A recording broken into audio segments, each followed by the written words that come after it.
record, remix direkam per agenda. YouTube udah bisa kita streaming. YouTube udah kita live. Oh iya, start juga. Boleh di start, Neng.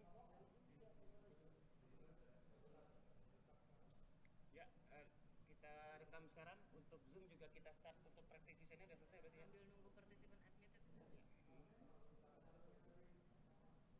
Recording in progress. Oke, kita rekam.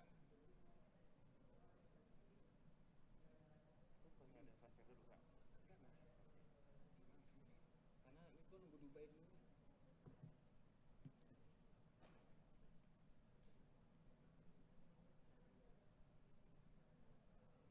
Musik tuh, Anda kan? Musik mau dibuka ke sini nggak? Iya. Musik buka lagi. Oke.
A very good afternoon, ladies and gentlemen, honorable guests, and welcome to Indonesia PPP Day. It is a great pleasure to welcome you all to Indonesia Pavilion World Expo Dubai. I'm Timothy Marbun, and I will be taking the privilege of accompanying you in this event today. First of all, I would like to give a warm welcome to our honorable guests, His Excellency Yunis Al-Khoury, the Undersecretary of Ministry of Finance of United Arab Emirates, His Excellency Luki Al-Firman, Director General of Budget Financing and Risk Management from Indonesian Ministry of Finance, His Excellency Heri Trisaputra Zuna, Directorate General of Infrastructure, Financing for Public Works and Housing from Indonesian Ministry of Public Works and Housing, Mr. Anang Latif, President Director of the Telecommunications and Information Accessibility Agency from the Indonesian Ministry of Communication and Information of the Republic of Indonesia, Mr. Bramantio Isdijoso, Director of Government Support and Infrastructure Financing Management from Indonesian Ministry of Finance, Mr. Taufik Budi Santoso, Assistant for Economic and Development of West Java Provincial Government, Ms. Satu Kahkonen, World Bank Country Director for Indonesia and Timor-Leste, Mr. Richard Lebars, Charge d'Affaires Canadian Embassy for the Republic of Indonesia, prominent invitee, and all distinguished ladies and gentlemen. Ladies and gentlemen, our event is also accessible in Bahasa Indonesia and sign language. You can choose that option by clicking the interpreter feature on your screen. Parts of our whole event today is conducted remotely, and all the crew members involved have gone through a COVID-19 screening to ensure our safety. Ladies and gentlemen, distinguished guests, Indonesia PPP Day is an annual event that has been held since 2016 by the Ministry of Finance of the Republic of Indonesia. The objective is to engage with private sectors, financiers, and the public to deliver the message about Indonesia's commitment to pursue sustainable development and investments. As we know, Indonesia will hold the presidency of the G20 Forum in 2022, and infrastructure will become an agenda. Infrastructure is a catalyst to promote higher and inclusive economic growth. This certainly needs to be supported by the adoption of environmental and social aspects in infrastructure development, given the global target towards climate change issue. This matter is in line with Indonesia PPP Day's theme, Enhancing Government Support for Green PPP in Indonesia. This is towards climate resilient investment. Now, ladies and gentlemen, our event will be held in 2 days, which will be going on from today, March the 28th, and also tomorrow on March the 29th, 2022. And this will be held in the Dubai World Expo Forum. There will be a plenary session and business forum, which will be held on the day one or today, and a project showcase, which will be held on our second day, which is tomorrow. Now, the plenary session will be a high-level interministerial dialogue event where the panelists are participating online from Indonesia and hold an interactive dialogue led by a moderator from Dubai. Now, the business forum, this is a Q&A session with a group of participants led by the moderator. This helps us explore more on the roles and strategies of financiers. Now, to participate in sustainable infrastructure development. Now, the last agenda is a project showcase. Now, this session will explore how to prepare green, sustainable, and affordable PPP projects in housing, water, and airport sector infrastructure. Now, it becomes our great expectation that throughout this event, a lot of practical knowledge can be used to determine policies related to investment in Indonesia. Now, ladies and gentlemen, as we move on, we will have opening remarks from Directorate General of Budget Financing and Risk Management, delivered by Director of Government Support and Infrastructure Financing Management from the Indonesian Ministry of Finance, Mr. Bramantio Isdijoso. Mr. Bramantio, the time is yours.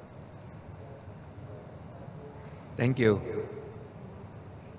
Honorable Ambassador of Indonesia for Uni Emirat Arab, His Excellency Bin Bakis, Canadian Charge d'Affaires to Republik Indonesia, Mr. Richard Lebars, Undersecretary of the Ministry of Finance of UAE, Mr. Yunis Al-Khoury, Director General of Budget Financing and Risk Management, Mr. Luki Al-Firman, Director Jenderal of Infrastructure Financing for Public Works and Public Housing, Mr. Heri Trisaputasuna, Director of Telecommunications and Information Access Agency, Mr. Ahmad Latif, Assistant Economic Development of West Java Government, Mr. Taufik Budi Santoso,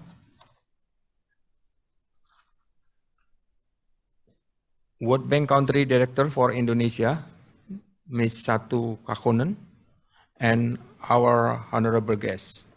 Assalamualaikum warahmatullahi wabarakatuh. Salam sejahtera, Swastiastu, Namo Buddhaya, salam kebajikan. May peace be upon us all. Good morning to all of you. This is very exciting day for all of us to be able to convene here in Dubai after a while because the pandemic situation, and I wish all good health and conditions. It is a pleasure and highest honor for me to give a special remarks in this long-awaited event, the Indonesian PPPDay 2021, to discuss the latest issue for Indonesia infrastructure development, particularly on the space of public-private partnership or PPP. We are thankful for your kind attendance today in this very special event. I would like also express my gratitude to all partners and potential partners for your continued support for Indonesian development. Especially today, we are carrying out the Indonesian PPP Day from Dubai since we believe that Indonesia could strengthen the partnership with investors from Middle East area. Honorable ladies and gentlemen, the Indonesian PPP Day event is a flagship annual event on the public-private dialogue, especially in Indonesia infrastructure development.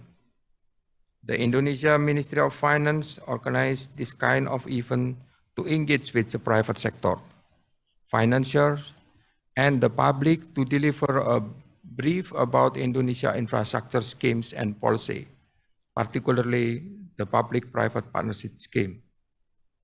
Whereas over the above that, we also aim to raise the global market appetite for infrastructure investment prospect in Indonesia.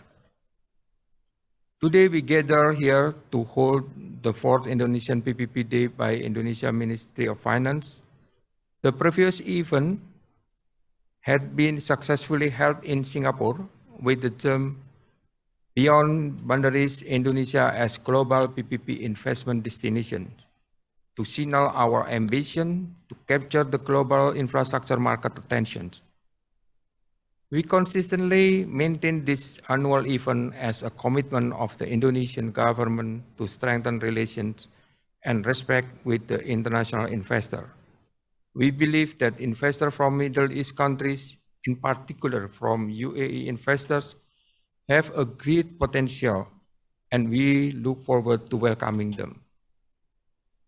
This year's Indonesian PPP Day theme is enhancing government support for green PPP in Indonesia toward climate resilient investment.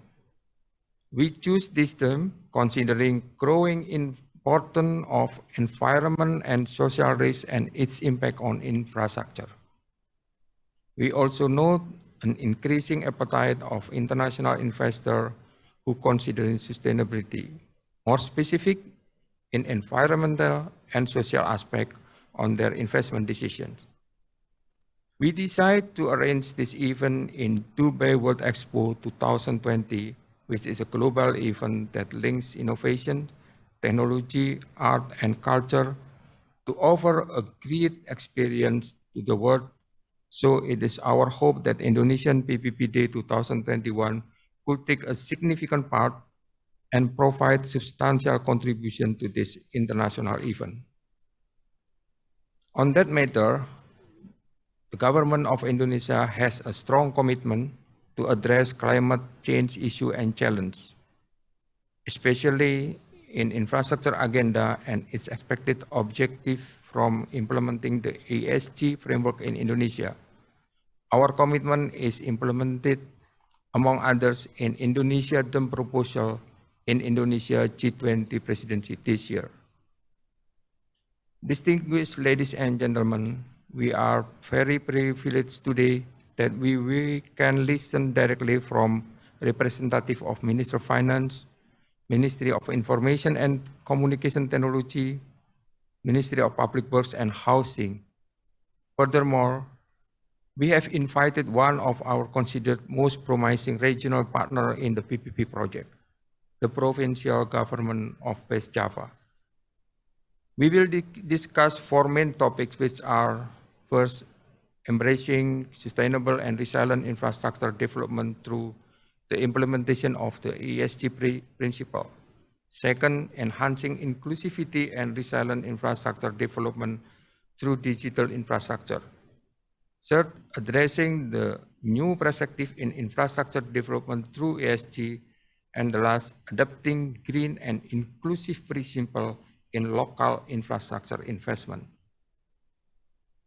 This discussion welcomes all the audience questions, concerns, and thoughts, particularly those that often arise from investors regarding PPP transaction and implementation of ESG.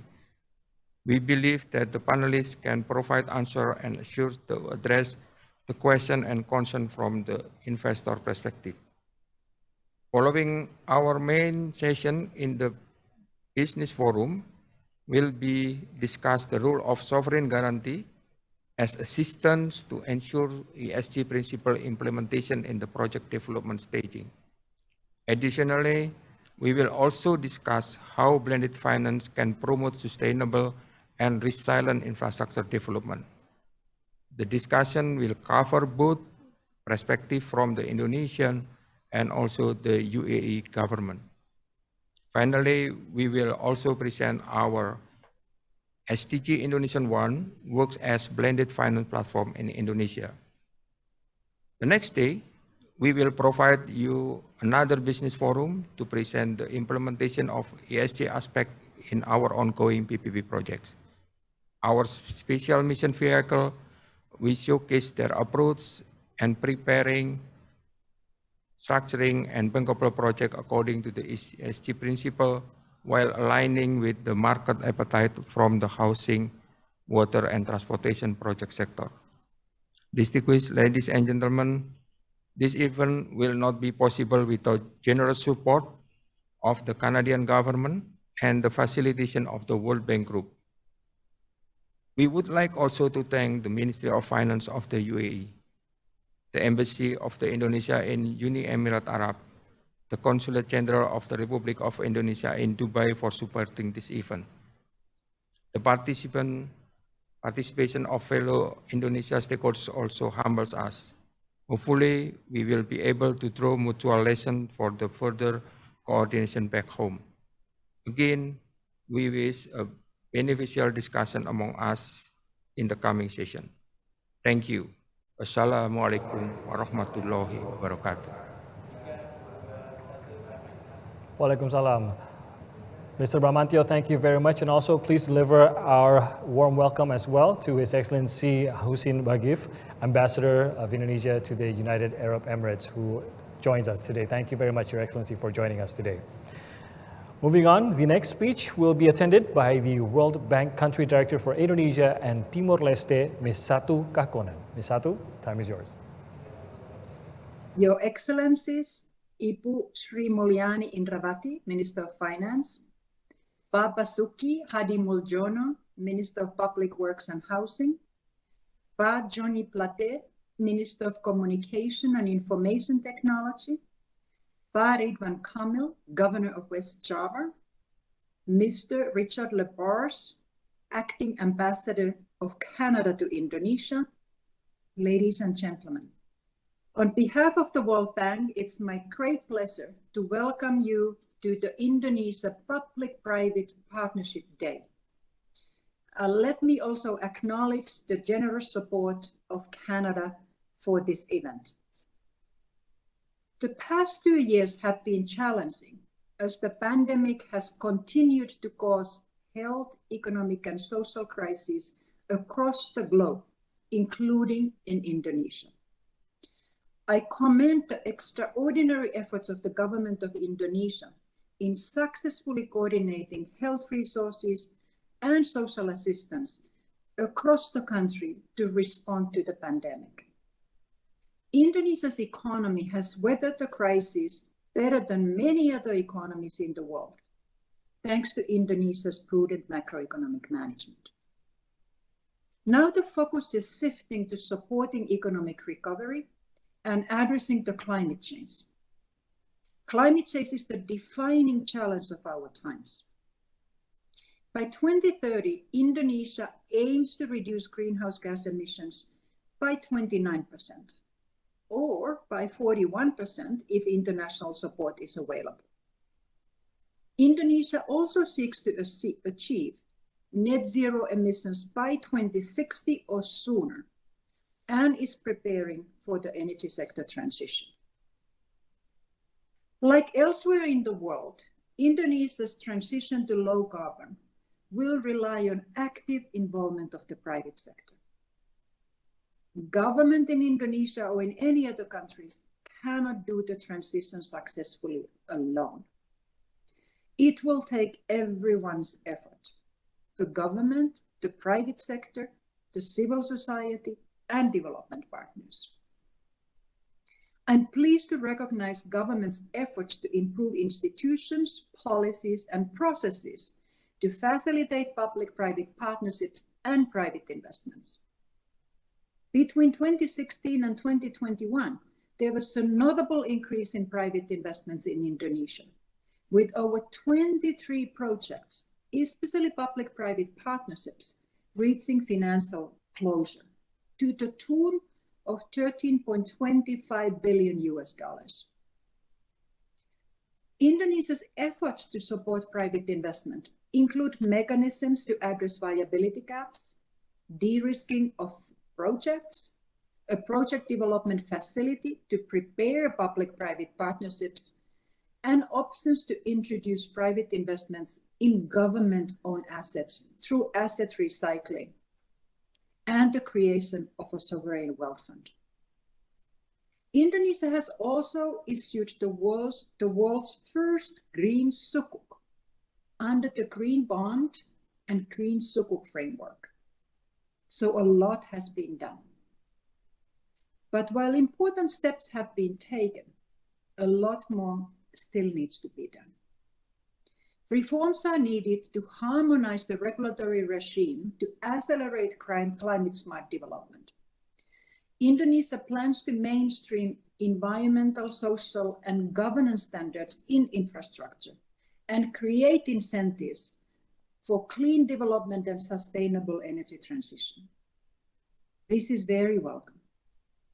Going forward, it would be important also to scale up private and international investments through innovative and blended financing mechanisms to develop green infrastructure and to manage fiscal risks in the transition.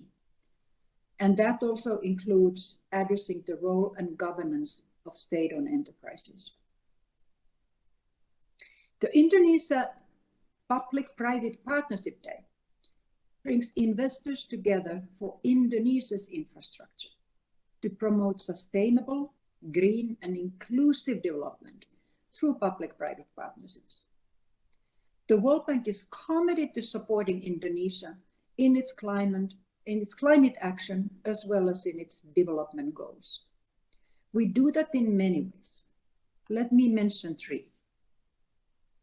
First, the World Bank is supporting Indonesia's geothermal energy initiative with the de-risking facility. Second, we are preparing support for modernization of ports in eastern Indonesia and collaborating to improve urban mobility through mass transit. And thirdly, we are working with the government on the new carbon pricing and trading framework, on the asset recycling program, as well as acceleration of introduction of renewable energy. These efforts will pave the way for significant opportunities for private investments going forward. The Public-Private Partnership Day will raise awareness of new investment opportunities in Indonesia. But today is also an opportunity to discuss how to support Indonesia to scale up the delivery of clean, inclusive, and sustainable infrastructure through private capital and innovative financing. Let me conclude by thanking all of you for joining us. I look forward to active and successful discussion to transform ideas into action. Terima kasih banyak. Terima kasih, Ms. Satu Kakonen. Ladies and gentlemen, the next speech will be delivered by Charge d'Affaires of the Canadian Embassy for the Republic of Indonesia, Mr. Richard Lebars. Mr. Lebars, the time is yours. Thank you very much. Her Excellency Ibu Sri Mulyani Indrawati, Minister of Finance for Indonesia, His Excellency Bapak Jani Jahal Plate, Minister of Communication and Information Technology, His Excellency Bapak Basuki Hadi Muljono, Minister of Public Works and Public Housing, His Excellency Sheikh Maktoum bin Mohammed bin Rashid Al Maktoum, Minister of Finance of the United Arab Emirates or Representative, Her Excellency Satu Kakonen, the World Bank Country Director for Indonesia, Bapak Ridwan Kamil, Governor of West Java, Bapak Luki Adfirman, Director General of Budget Financing and Risk Management, distinguished guests, ladies and gentlemen. It is a great honor for Canada to support Indonesia's Ministry of Finance to hold this event through the Indonesia Infrastructure Finance Development Program, a collaboration between Indonesia, Canada, and the World Bank. First, I would like to applaud Indonesia's achievements in advancing its development agenda by its commitment and efforts to close the infrastructure gap, particularly during this challenging time of the COVID-19 pandemic.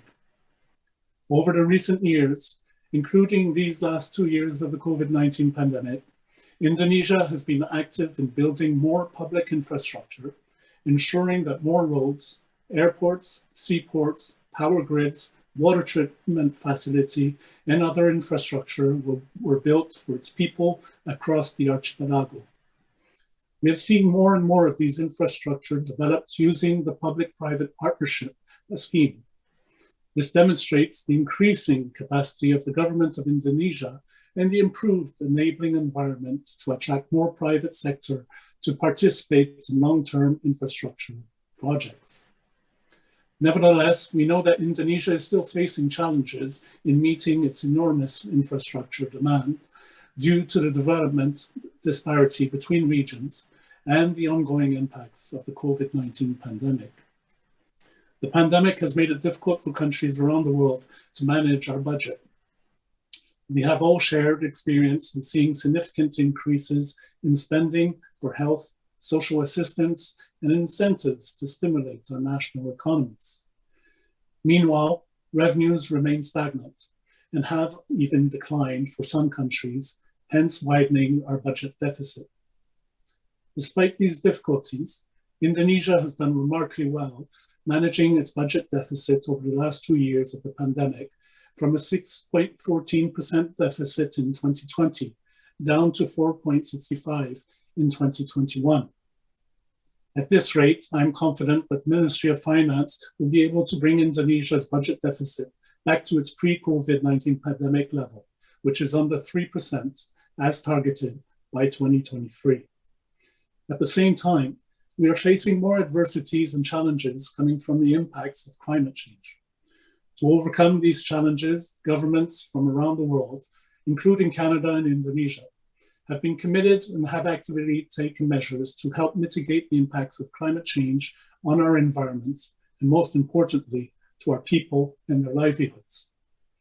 I'm pleased to see that the objectives of this year's PPPDay is not only about attracting private sector involvement to meet infrastructure demands, but also to have more infrastructure that are sustainable and that incorporates environment, social, and governance principles. This challenging and yet exciting environment underscores the importance of today's PPPDay event, as there is a strong urgency and need to have more participation and financing from private sector, particularly international key players, with their funding and knowledge to support Indonesia to accelerate and advance its sustainable infrastructure development. The presence of 3 ministers, namely the Minister of Finance, Minister of Public Works and Housing, and Minister of Communication and Information Technology, as well as the Governor of West Java, is a testimony to how serious and committed the government of Indonesia is in promoting public-private partnership to build hard and soft infrastructure, not only at the center, but also throughout the regions.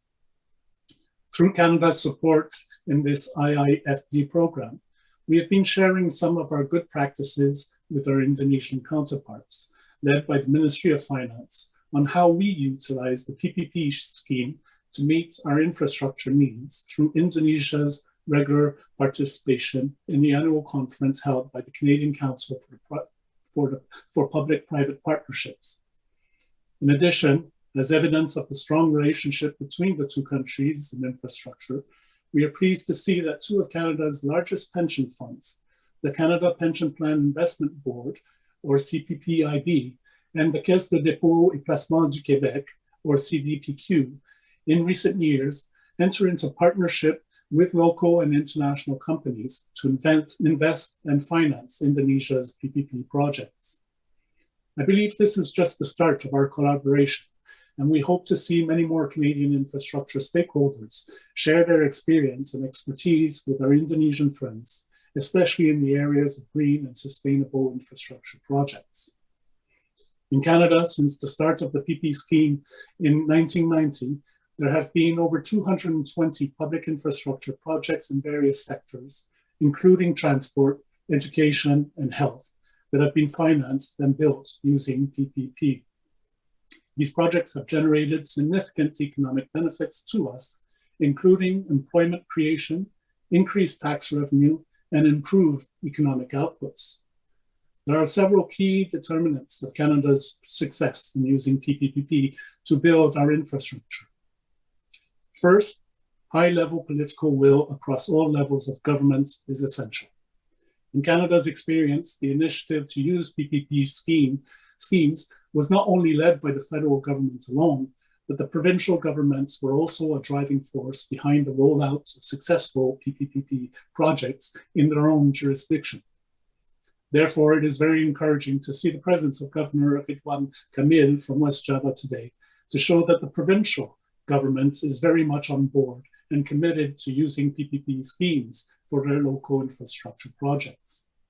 Second, a strong and stable pipeline of projects has been crucial in securing contract prices and high-quality bids. With a strong pipeline of PPP projects, prospective operators could better allocate their resources. The public sector also benefits from the stable base of PPP expertise that is established. Third, an efficient procurement system. Of the mature PPP markets around the world, Canada is acknowledged to have one of the most efficient procurement processes.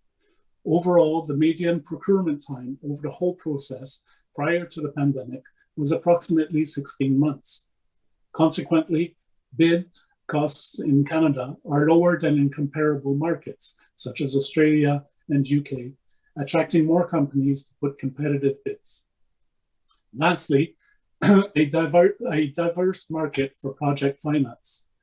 Government purchasers at the provincial level have ensured that project documents and their key terms are consistent across all projects in an asset class. This has been a key advantage to ensure that projects can obtain the ratings required for bond financing and stimulate healthy competition between different sources of debt. I also would like to share how Canada realized their commitment to build sustainable and resilient infrastructure that resonate with the theme of this event and the direction that Indonesia is going, by having more infrastructure that is sustainable, green, and inclusive that support achievements of the Sustainable Development Goals. Through our Investing in Canada plan, launched in 2016, the Government of Canada is investing over 180 billion Canadian dollars over 12 years for infrastructure that create long-term economic growth to build a stronger middle class. support the resilience of communities, and transition to a clean growth economy, and build social inclusion and socioeconomic outcomes for all Canadians. These translated into public transit projects, green infrastructure, social infrastructure, trade and transportation routes, and infrastructure projects for Canada's rural and northern communities. I hope that we can share some of these experiences with you through this event and our ongoing program. This event is even more important in what it can achieve as Indonesia is holding the presidency of G20 this year. We support and appreciate your commitments to make G20 a successful and meaningful event for its members, and Canada is looking forward to working with you in the G20 Infrastructure Working Group as we share these common goals for our people. Seeing how prepared and committed the Ministry of Finance is in leading and coordinating this event, I am confident that you will have a beneficial and meaningful discussions and engagement over the next 2 days. With that, I wish you all the success and look forward to engaging with you in the upcoming G20 discussions. Thank you. Merci. Terima kasih banyak. Thank you very much, Mr. Labars, for your remarks. Moving forward, ladies and gentlemen, honorable guests, we have an opening remarks by the Undersecretary of Ministry of Finance from the United Arab Emirates, His Excellency Yunus Al Khoury, live from Dubai. Please welcome His Excellency. Thank you, thank you.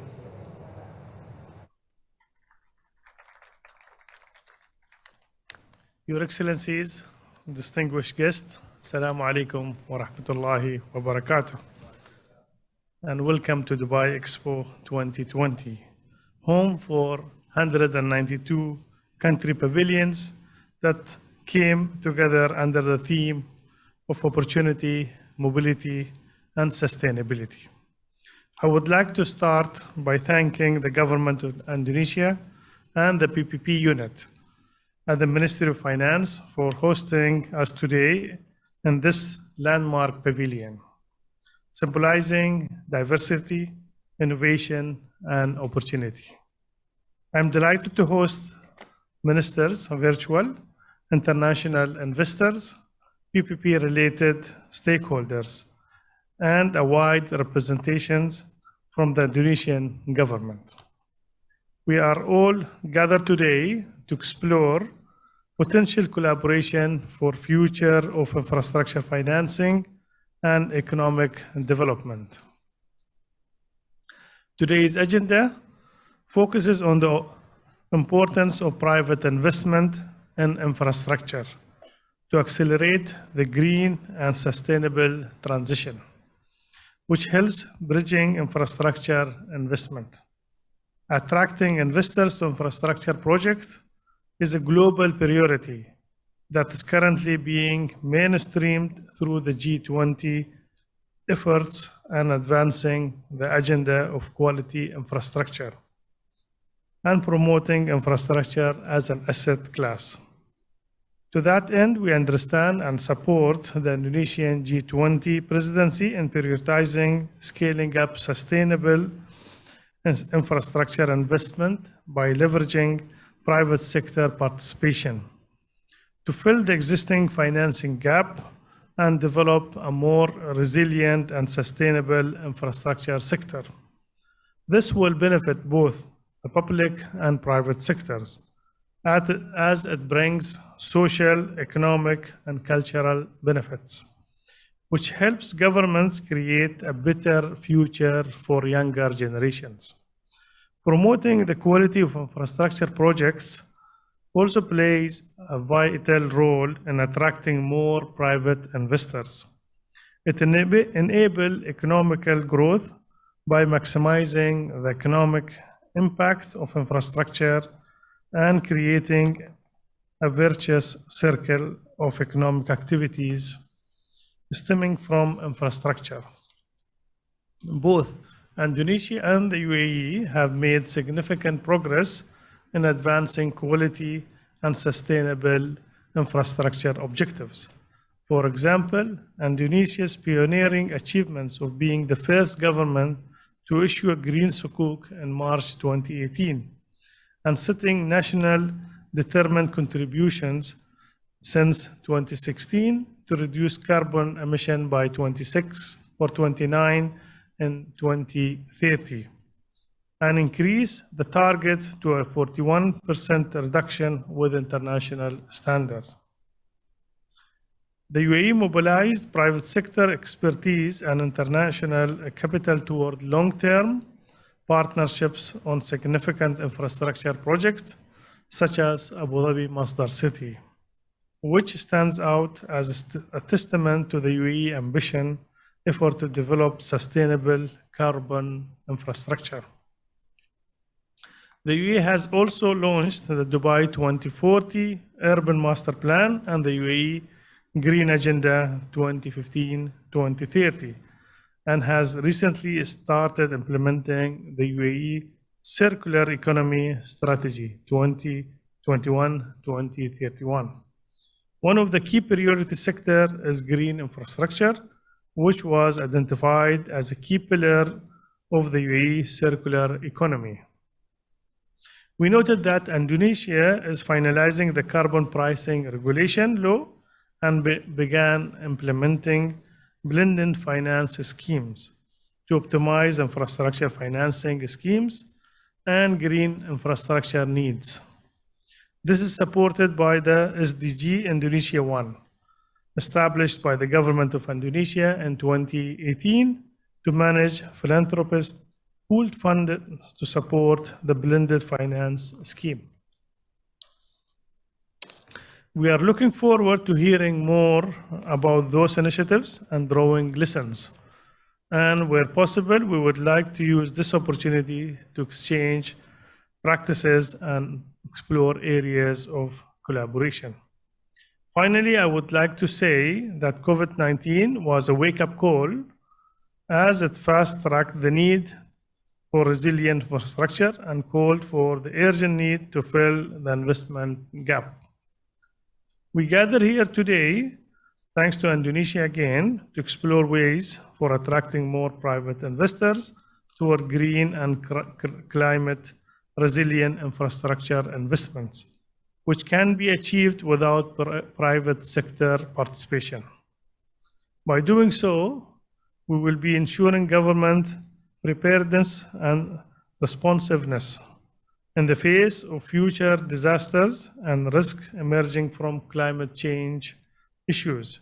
Therefore, we see great opportunities and of importance in today's meeting as it allows us to learn and explore innovative PPP finance models and the needed tools to issue the transition to net zero and critical infrastructure assets.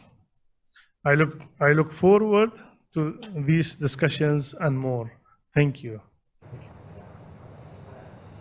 Thank you very much, Your Excellency Yunis Al-Khoury, for delivering your remarks. Ladies and gentlemen, before we move on to the main agenda for today's event, we have Her Excellency Ibu Sri Mulyani Indrawati to deliver her keynote speech. Without further ado, please welcome Her Excellency Sri Mulyani Indrawati. Honorable Minister of Public Works and Housing of Indonesia, Bapak Basuki Hadi Mulyono, Governor of West Java, Mr. Ridwan Kamil, Director of Telecommunication and Information Access Agency, Mr. Anang Ahmad Latif, Canada Charge d'Affaires of the Republic of Indonesia, Mr. Richard Libars, World Bank Country Director, Ms. Satu Kahkonen, Undersecretary of the Ministry of Finance of United Arab Emirates, Mr. Yunis Haji Al-Khoury, and honorable guests. Assalamualaikum warahmatullahi wabarakatuh. First of all, I would like to convey our highest appreciation to the government of UAE, who has arranged the Dubai World Expo 2020, where Indonesia can participate along with other countries. We are delighted to exhibit Indonesia cultural heritage and also our vision and current development through the performance and business forum aligned with our objective. That is, creating the future from Indonesia to the world. We believe that the event has provided us with an effective platform to build a shared version of strengthened cooperation, and economic relation between Indonesia and the UAE. I would also like to express my gratitude to all partners and potential partners for your continued support for Indonesia infrastructure development. Especially today, we are holding the Indonesia Public-Private Partnership or PPP Days from Dubai, since we believe that Indonesia could continue to strengthen the partnership with investors from the Middle East area.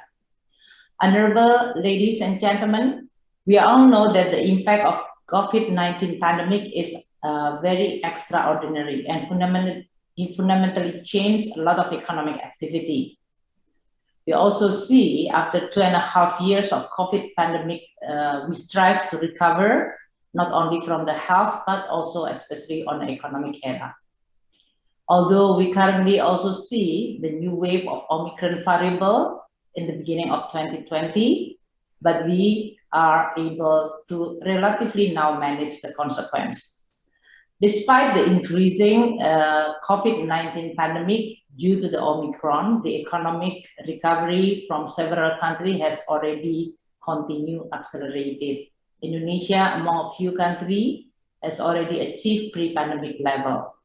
The trend of increasing commodity prices, which is now currently happening due to both recovery as well as the geopolitical situation, has already creating a pressure on inflation. In Indonesia, we are still continue able to manage the inflation rate at a relatively low level.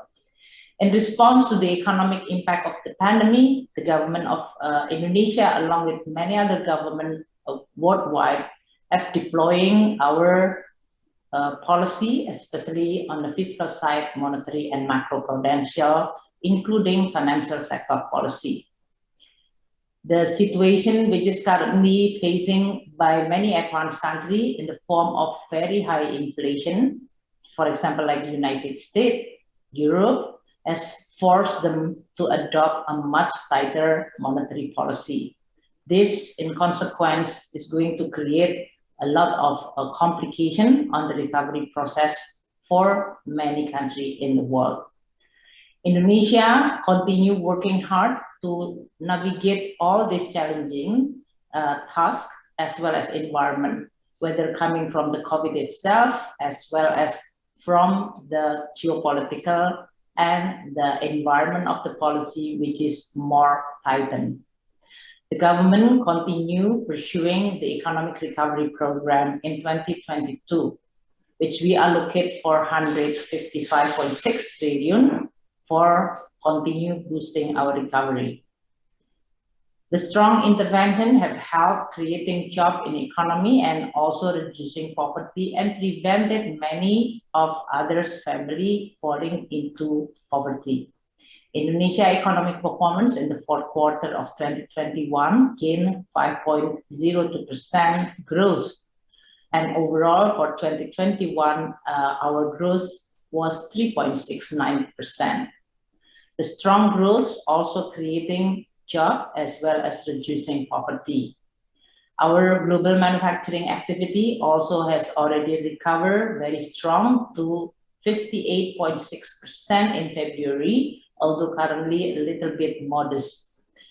Moody's, in this case, providing us with a credit rating with a growth projection at the level of Baa2 stable. The economic growth for this year will be projected between 4.5% to 5.2%. We are currently also continue consolidating our fiscal side with the recovery of the economy. 2021 is very critical, but we continue have to make sure that this recovery process will be supported by fundamental reform. We will continue making sure that handling of the pandemic will be continued consistently until we can transform into endemic. And at the same time, the economic growth will be pursued through both demand side as well as supply side through more rigorous reform in Indonesia. The focus of our reform, that is on economic recovery and structural reform, is mainly to address the issue of quality of human capital, as well as on the infrastructure development, and also transforming the economy into a more productive and higher value added. As an emerging country, Indonesia continue pursuing our goal of the development, not only through our own resources. We invite more investors to come to Indonesia. And that's why we also reforming doing business and investment climate through the Omnibus Law on job creation. This Omnibus Law has fundamentally changed the way the Indonesia manage our economic policy, simplifying procedure for investment, and also providing a much clearer as well as simple doing business in Indonesia. On the fiscal side, the government also enacted two very important reforms, that is the harmonization of tax regulation, which is not only reforming our income tax, value-added tax, as well as the general provision, but most importantly also align well with the trend of the global taxation. The second one, we also reform our fiscal side through the relationship between central and regional government fiscal transfer, making sure that the benefit of the government spending will be enjoyed by the people through a better spending and improvement of the local government taxation. These are all the reforms that Indonesia adopted even during the pandemic situation. We also at the same time established a new vehicle for attracting investors, that is by establishing sovereign wealth fund for the first time. We call it the Indonesia Investment Authority, which is creating a platform for all of you to be able to invest in Indonesia through equity financing and partnering with us to create development, value added, and prosperity for all. Ladies and gentlemen, our INA is already now inviting many of the investors. Our first stage investment target is in the transportation infrastructure sector. This is the transportation which is very important for the connection of Indonesia as the big country in which connectivity is becoming very important. We also invested in toll road, seaport, airport, and also on a communication. Distinguished guests, ladies and gentlemen, the government of Indonesia today also continue transforming our economy. We are now also trying to adopt a policy which is aligned well with the global concern that is on climate change. Indonesia ratified the Paris Agreement on a nationally determined contribution, that is our determination to reduce the CO2 so that we will continue growing, but at the same time also reducing the global emission of the carbon. Indonesia, in our agreement, or in this case, national determined contribution, has put it openly that we will decrease 29% with our own capacity and 41% with the international support by 2030. Our main priority to decrease the greenhouse gas emission is through forestry sector, which contributing most of the carbon reduction, and also on energy and transportation. They both cover 97% of the total emission from Indonesia. Despite the huge cost of developing renewable energy, we also see that Indonesia continue determined to transform our energy toward more renewable. Indonesia also targeted to achieve net zero emission in 2060 or earlier. In order to achieve all those very ambitious development targets, there are four innovative policy which is set out by our government in order to provide support on a climate change agenda through our fiscal framework. We are now developing climate change fiscal framework that will identify the demand as well as the supply of funding for climate change. Another policy agenda which is very important in Indonesia is the adoption of carbon price and introducing carbon market. This is in order for us to be able to implement the polluters pay principle and applies in every activity or business. This carbon pricing consists of trade and non-trade instrument. On trade instrument that include emission trading system or ETS and offset emission or crediting mechanism. On the non-trade instrument, we also introduce taxes or levies over carbons, that is carbon tax, and also introducing the result-based payment. Our energy transition mechanism policy has been designed in order for us to be able to phase out coal to more introducing renewable energy. This is a very ambitious target because we have to make sure that this transition will be affordable as well as just. We also, in this case, as a country which is in the ring of fire, we have frequent natural disaster, and that's why the government of Indonesia also creating disaster pooling fund in order for us to be able to continue able to respond when natural disaster, whether this is in the form of earthquake or any based natural disasters, which is becoming more frequent with the climate change. The government of Indonesia, in this case, also using our fiscal tool in order for us to be able to address the issue of climate change through incentive, for example, like tax holiday, tax allowance, and value-added tax facility. Ladies and gentlemen, for all of us facing with this challenge of climate change, and certainly we have to not only think hard, but also working hard in order for us to be able to continue developing and building a good infrastructure, because quality of infrastructure needed for a country like Indonesia to be able to continue pursue our goals. Indonesia needs a lot of sustainable infrastructure development currently and in the future to boost our productivity. Investment on the infrastructure are still facing with a resource constraint.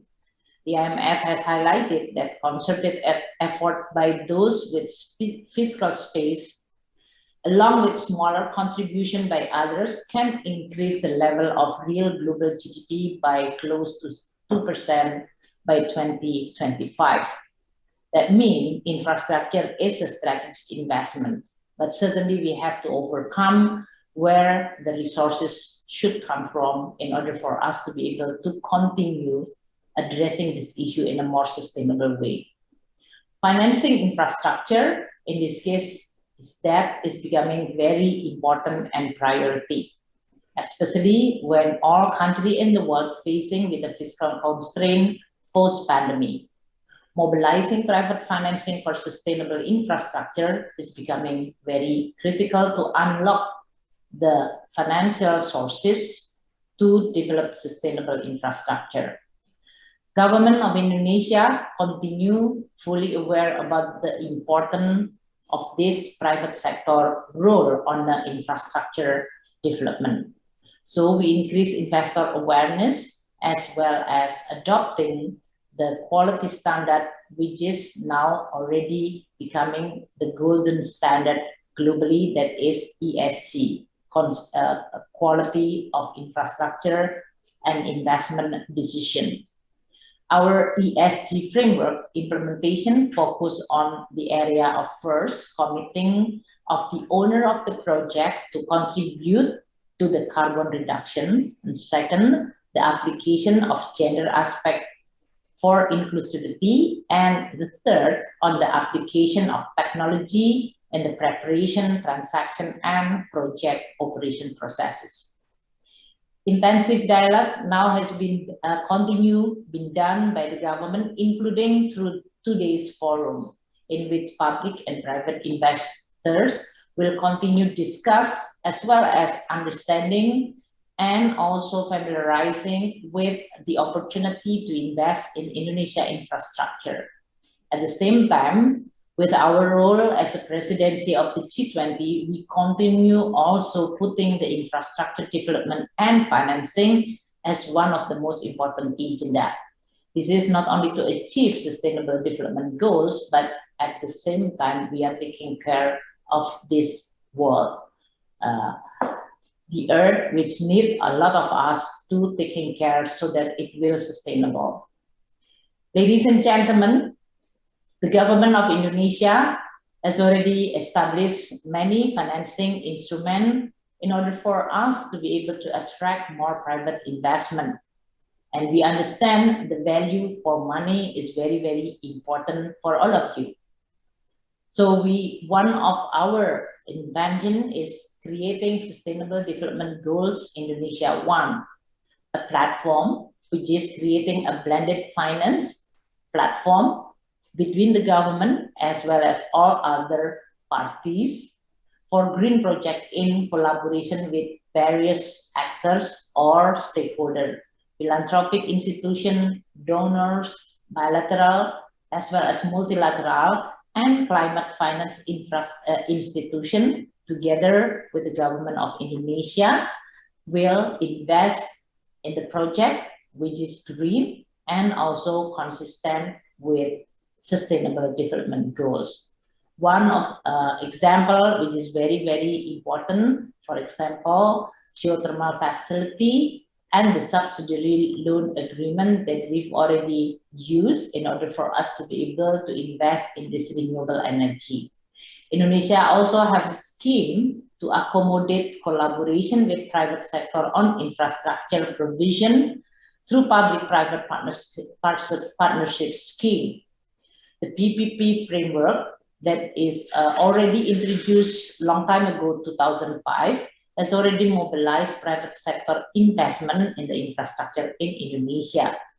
Our feature of PPP is actually more developed, in which we gain a better services and efficiency through project life cycle, and also at the same time supporting the achievement of sustainable development goal through the participation of private sector in a more efficient, accountable, and transparent way. The Ministry of Finance of Indonesia has also created special mission vehicle or SMVs as a catalyst and enhancer to bring flexibility for private sector investment with different appetite of risk to be able to participate on the infrastructure development in Indonesia. Our IIGF and PTSMI as a special mission vehicle have supported infrastructure development and financing from the preparation of project, government guarantee, and also financing through the SDG Indonesia 1 as a blended finance platform. As of December 2021, we have 28 public-private partnership projects with a total investment of $17 billion. Those projects are mostly in the toll road, drinking water, and ICT sector. Ladies and gentlemen, honorable guests, we are all agreed that infrastructure has the potential to contribute to the stronger economic recovery, especially post-pandemic. At the same time, this needs to be designed in order to be consistent with our concern of climate change challenge. The environmental, social, and governance aspect of infrastructure development will thus need to be continued put as an important principle of infrastructure development. Economic recovery should not creating, or in this case, at the cost of environmental. There is a way for all of us to be able to better balance between our economic goals and social as well as environmental goals. These are all possible, and these are all even more critical with the working together between government as well as private sector. International commitment to provide access to affordable financing and technology are also very critical in order for all countries, including emerging countries like Indonesia, to be able to achieve our commitment on the climate change, but at the same time continue pursuing our development process and development goal. A principle of just and affordable transition need to be implemented in order for all countries, both developed country and least developed country, to be able to participate in a cooperative and harmonized way. The current challenge in this case on a sustainable response of Indonesia is actually to be able to continue implement this principle of just and affordability. And this is why we need to continue working very hard. I would like to express my appreciation to the UAE and the Middle East that is continue creating a forum for like this in order for all of us to be able to continue not only having a discussion, but pursuing a very serious interest in order for us to be able to continue developing while at the same time we are taking care of the environmental and social concern. In closing, I would like to again express my appreciation to all participants who today attending this infrastructure investment and public-private partnership forum. All your participation is really important, not only for the goals of Indonesia, that is the development to create prosperity as well as a just economic growth, but also for pursuing the global goals of achieving prosperity and reducing poverty. Thank you so much and have a very productive meeting. Thank you very much, Her Excellency Sri Mulyani Indrawati, for delivering the keynote speech for our event today. Ladies and gentlemen, we have come to the main agenda of Indonesia PPP Day, the plenary session. Now, this session will carry the theme Quality Infrastructure Investment for Sustainable and Inclusive Growth. Now, sitting in are the panelists are from the Ministry of Finance, represented by Mr. Luki Alfirman, from the Ministry of Public Works and Housing, represented by Mr. Heri Trisaputra Zuna. Ministry of Communication and Information Technology will be represented by Mr. Anang Latif. And last but not least, West Java Provincial Government, Mr. Taufik Budi Santoso. Now, without further ado, we will be connected to Dubai with Anjana Sankar as the moderator. Anjana Sankar is a senior journalist based in the United Arab Emirates who has covered the Yemen war, the Rohingya refugee crisis in Bangladesh, the Syrian refugee crisis in Europe, and other international stories from the front lines. Now, currently, Anjana is the assistant editor at Khaleej Times. Anjana writes about global stories of conflict, migration, and natural disasters. To lead the discussion, we go straight to Dubai. I leave it to you, Anjana.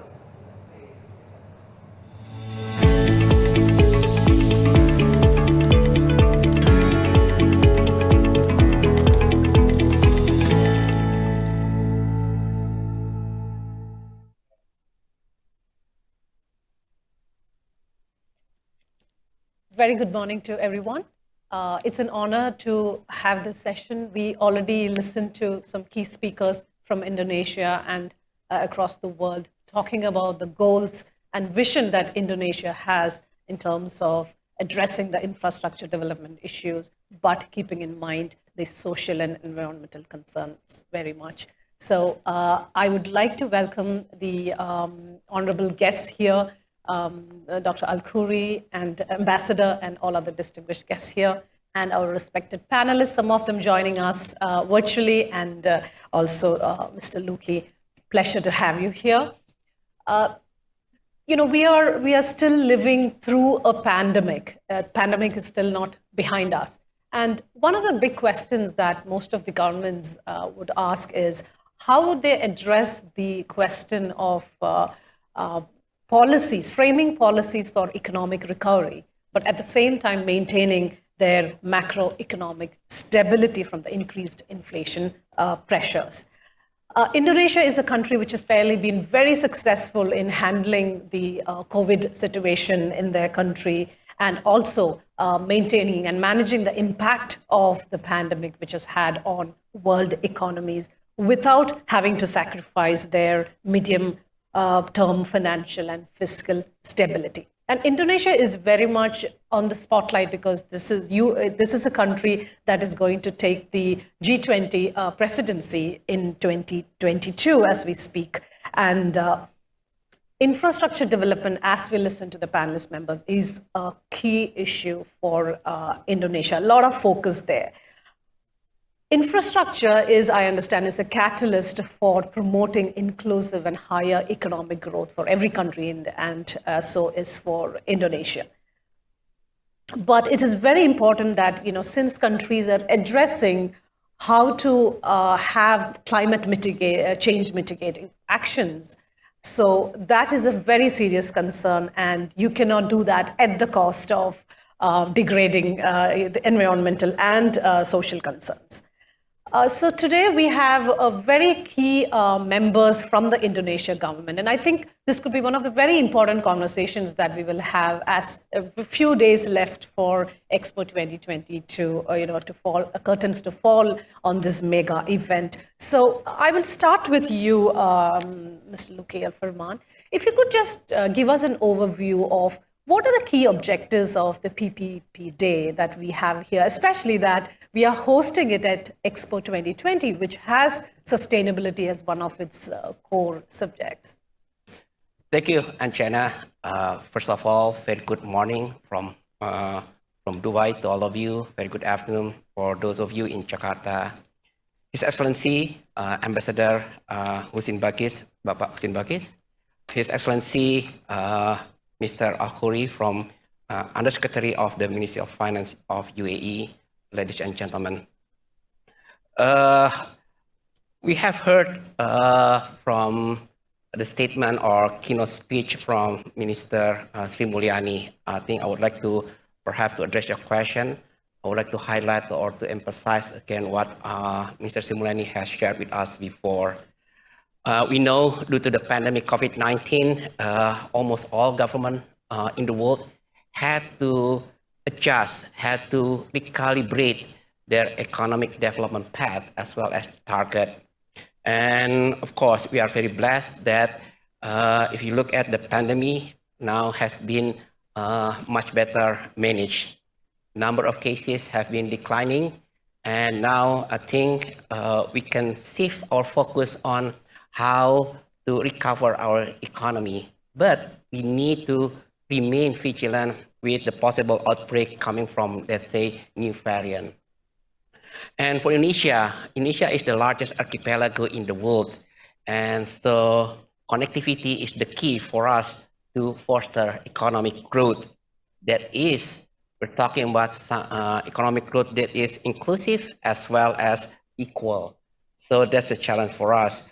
And for us, infrastructure is still our big homework.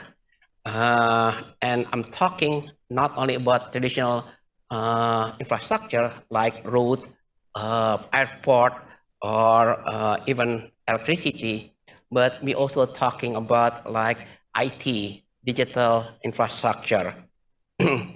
And of course, we know as well that infrastructure it creates one of the highest spillover effect to the economy, especially in terms of job creation, in terms of business opportunities. So that's why with that, Government of Indonesia's strategy is to use this infrastructure development to jumpstart the economy as a plan, as a part of our plan, of our economic recovery plan from pandemic. And with huge financing needs, we know that for sure government cannot bear all the costs. So of course, so that's why the solution is how to attract, how to invite private sectors to participate to support our infrastructure development agenda.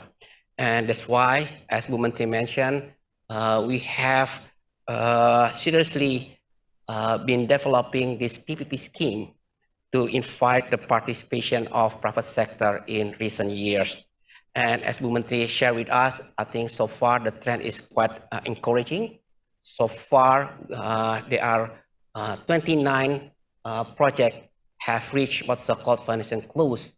13 of them already in operation, and the total value of almost $17 billion.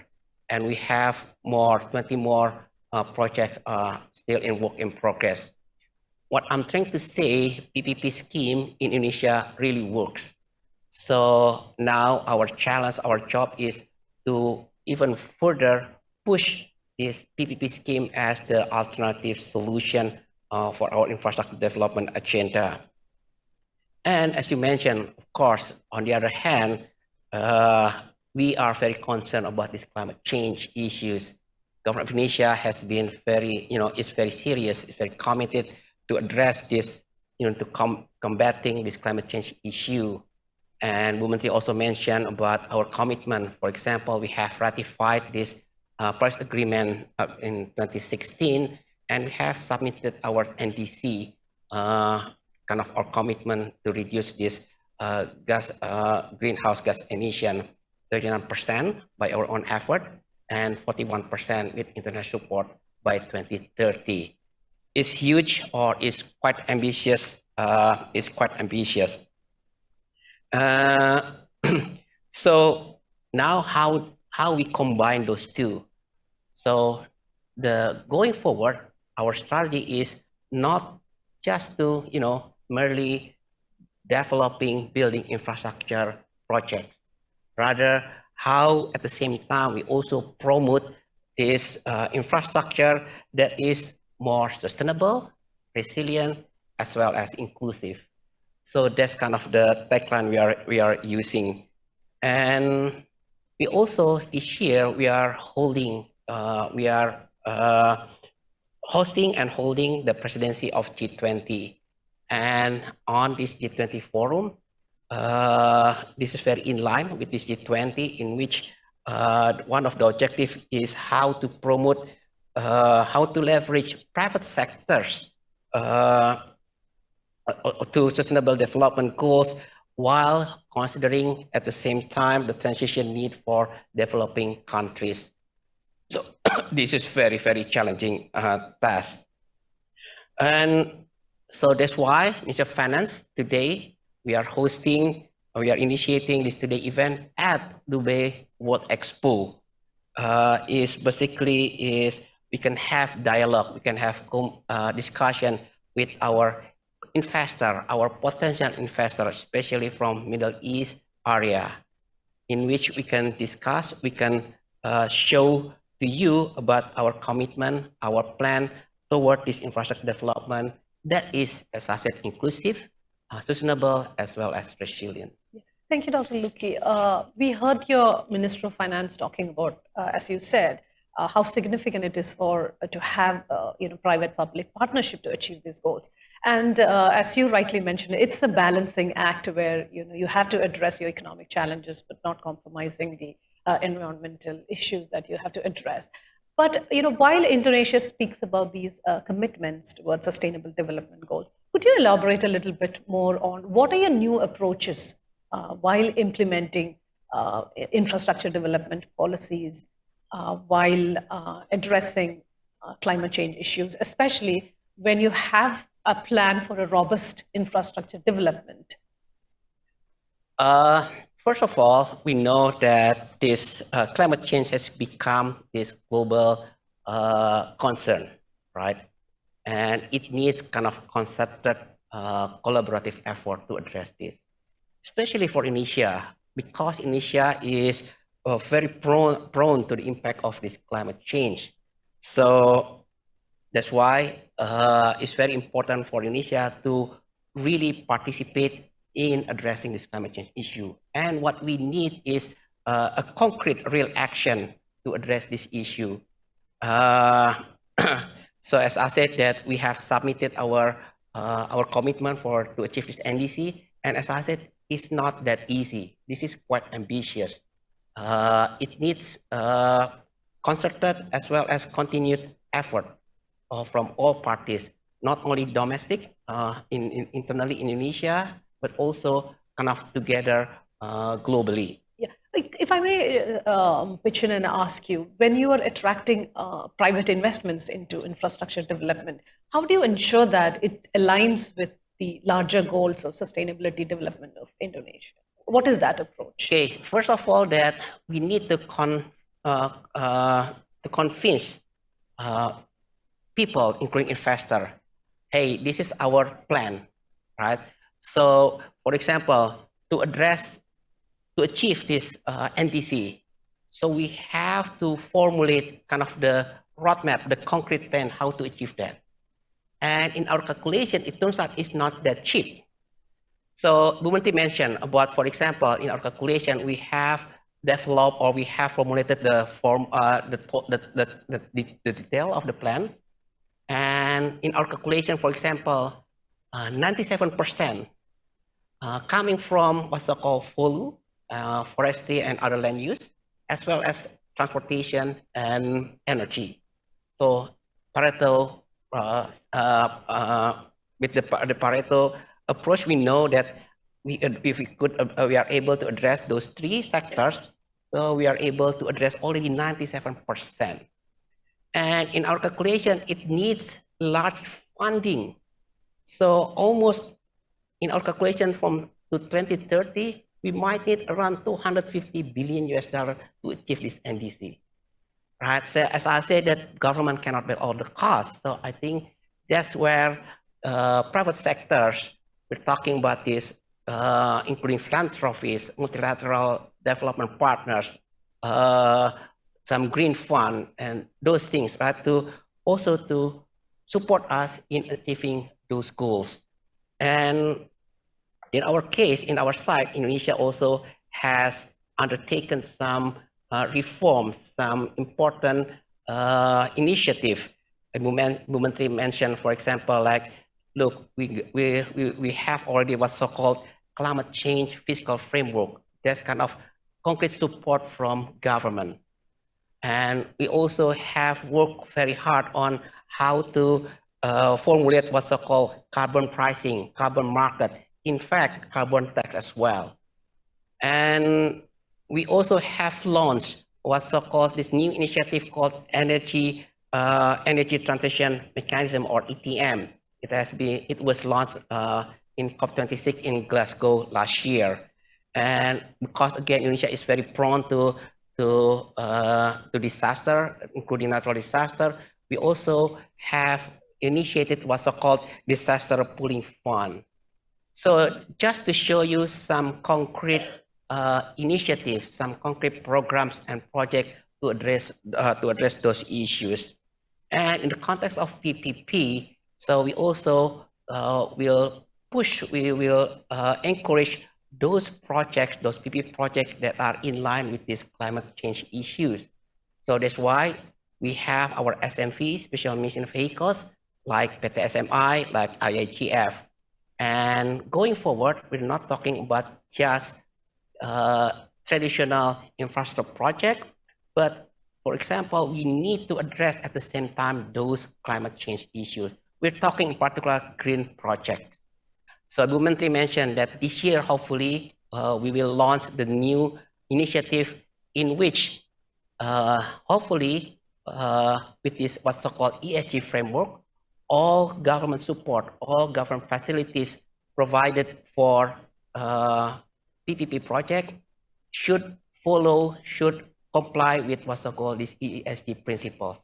And for Indonesia, for developing countries like Indonesia, is a breakthrough, because we know very often the case is by applying this ESG principle, it might add cost. At the same time, also might take longer time to complete project, even starting from the preparation, execution, and later on monitoring, for example. But that's kind of our part of commitment. And last but not least, we also, government of Indonesia has been working very hard in finding new instrument, new innovation. So 2018, we issued for the first time our Global Green Sukuk. And this is the first ever of its kind at that time, because look, this green and Sukuk, this Islamic bond with green element, or green bond with this Sukuk format, right? And we know in terms of investor, for example, those are kind of different types of investors at that time. But that's one of our innovation, try to combine those two different kind of features, right? Having this global green sukuk. And I think the response was very positive, was very encouraging. And since then, we've been issuing this global green sukuk every year. Total right now is already 3.5 billion US dollar we issue this green sukuk. And we move even further. Last year, we issued what's so-called the new SDG bond. So global green sukuk, this is green and sukuk. Now we're talking about SDG bond, SDG, but in this conventional format. So in terms of portfolio management, we have now more complete kind of portfolio. We'll come back to you more on the policy decisions that you have taken. But we have Mr. Heri Turasaputra Suna, who's joining us from Jakarta. Welcome, sir. Good morning, Andriana. Good morning, Faliki. Yeah, hi. Hi. Good morning. Thank you very much for joining us from Jakarta, sir. You know, you're the Director General of Infrastructure Financing for Public Works and Public Housing, a very important department that will drive these infrastructure development policies forward and aligning it with the sustainability development goals of Indonesia. So my question to you is, we listen to your ministers and other officials talking about how Indonesia is taking that strategy forward. But from your experience, if you could just elaborate a little bit on, you know, how do you take the infrastructure development forward in Indonesia and realize these commitments of Indonesia? Yeah, thank you, Anjana. Yeah, of course. Yeah, we are in the Ministry of Public Works. Yeah,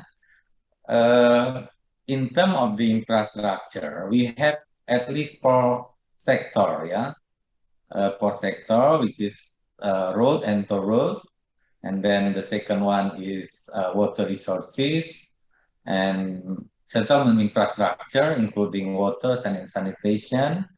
And yeah, the last one is the housing. Yeah, in terms of the development, the toll road and road is already moving forward. We have so many projects already going on. The river well, yeah, well the river, and also for non-toll road, we now preparing the fourth project with the PPP, which is the availability payment. And based on this experience, we develop the same approach for the water as well. Yeah, the water now we start with the 2 projects already delivered, and the next one we also continue. But what we understand from our experience that we need to a little bit improve the delivery itself. Yeah, we understand that the PPP is the tools that must be undertaken to deliver all the infrastructure.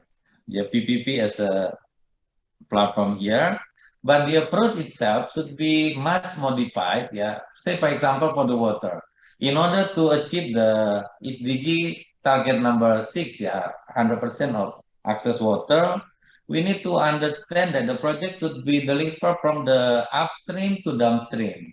Yeah, currently we do with unbundling concept, for example. For the future, we need to do it as a one action plan, right? Regardless, which is maybe not in the same package, but we need to deliver it as a one program. Yeah, in order to create a sustainable, resilient, and water project. And regarding the environment and social governance principle, we understand that we need also to adapt the process now to allow that all of the public work infrastructure project can also be counted as in the reduction of carbon emission. Yeah, for the 3 project, water, drinking water, and sanitation, as well as housing, I believe it is already in line with the ESG. But for the toll road and road, this is also another homework that we need to improve in the next future. Thank you, Jana. Yeah, thank you.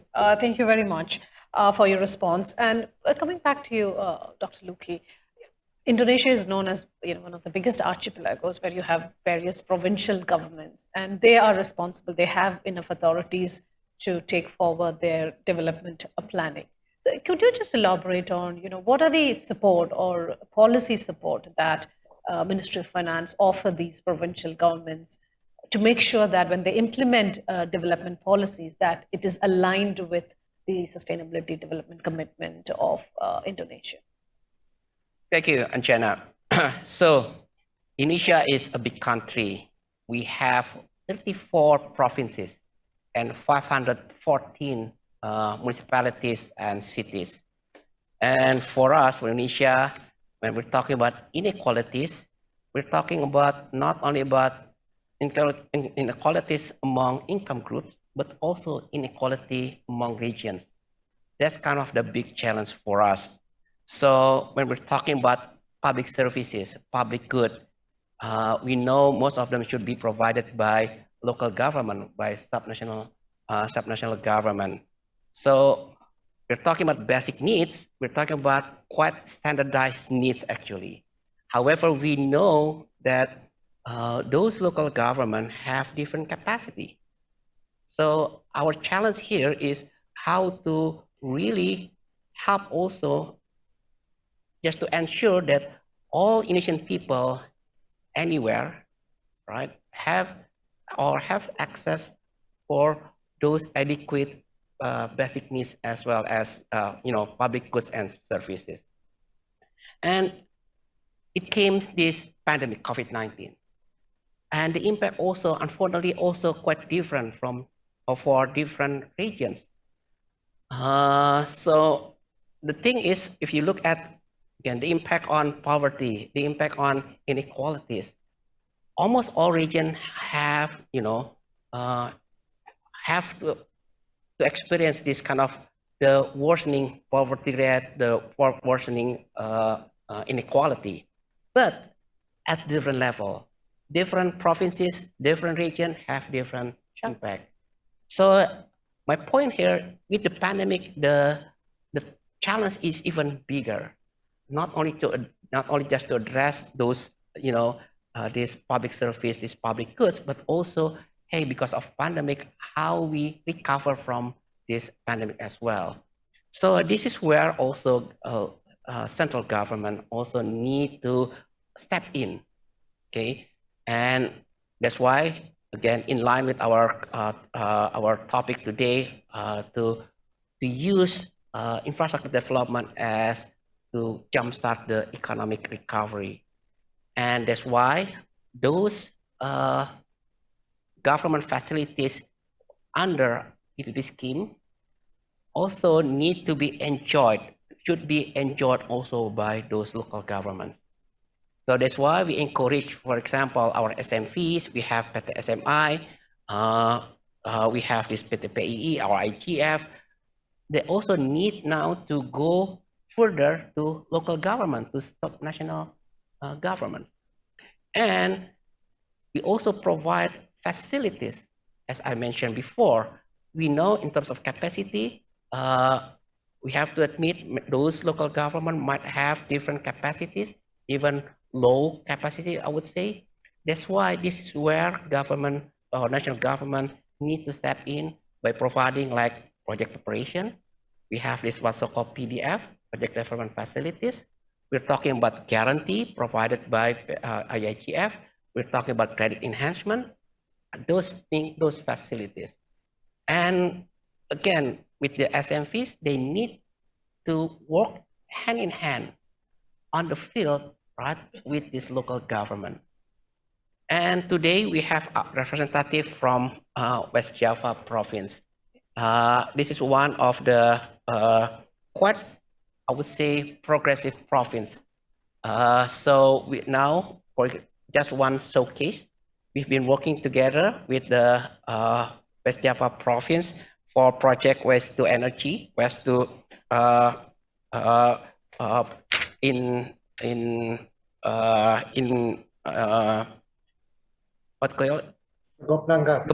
angka. So this is where we together, national government through our SMV, providing some assistance in terms of capacity as well as in terms of financing. For example, we provide guarantee, we provide this PDF for this project, as well as coming directly from budget from Ministry of Public Work. And even more interestingly, this is the concrete example of blended finance, because at the same time for this project, we also got project loan from the World Bank. So this is very good concrete example or showcase. It's still work in progress, and we really hope that this kind of model can be or should be replicated to other projects in other provinces or other regions. Okay, great. I think that's a great example you said for how you promote inclusive growth. I think we rightly have Taufik Budi Santosa, who is the governor of West Java. Welcome, Mr. Taufik. Glad that you could join us from Jakarta. So as Dr. Suki said, this is West Java is a good case study of how progressive a provincial government has been and how you worked hand in hand with the local governments. So my question to you is, what are the programs and policies implemented by West Java in order to attract funding from various resources when you have to go ahead with infrastructure development policies? And also, how did your government utilize the facilities provided by the central government to develop local infrastructure? If you could throw some light into that, sir. Yes, thank you, Anjana. Good morning in Dubai, Pak Luki, Pak Heri, Pak Anang from Jakarta also. Good afternoon. First of all, I would like to mention that it is an honor for me to have a panel discussion in this forum on behalf of my governor, Mr. Ridwan Kamil. So first of all, may I give some brief information about West Java first. So West Java is one of the strategic province in Indonesia, but the most populous province in Indonesia, more than 49 million people in 2021.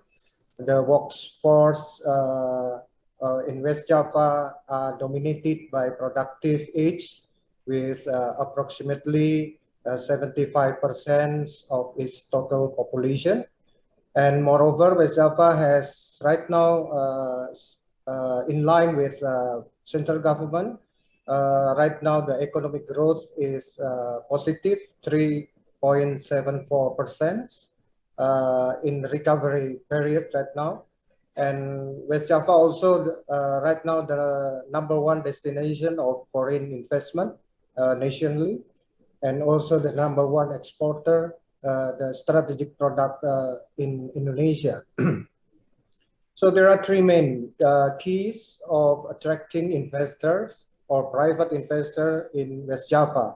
Especially that the first one, infrastructure readiness. So West Java offers the highest connectivity supported by the transportation infrastructure and a short distance of Indonesia capital city. The second one is human resources productivity. So West Java has 37.5 million people of productive age. Also the home of Indonesian top university as the center of excellence. The third one is good service quality. The typical West Java hospitality turned out to be a magnet for investors to come to West Java. So in line with the central government program, like Pak Luki mentioned before, yeah, we are fully supported by the central government doing the PPP project in West Java province.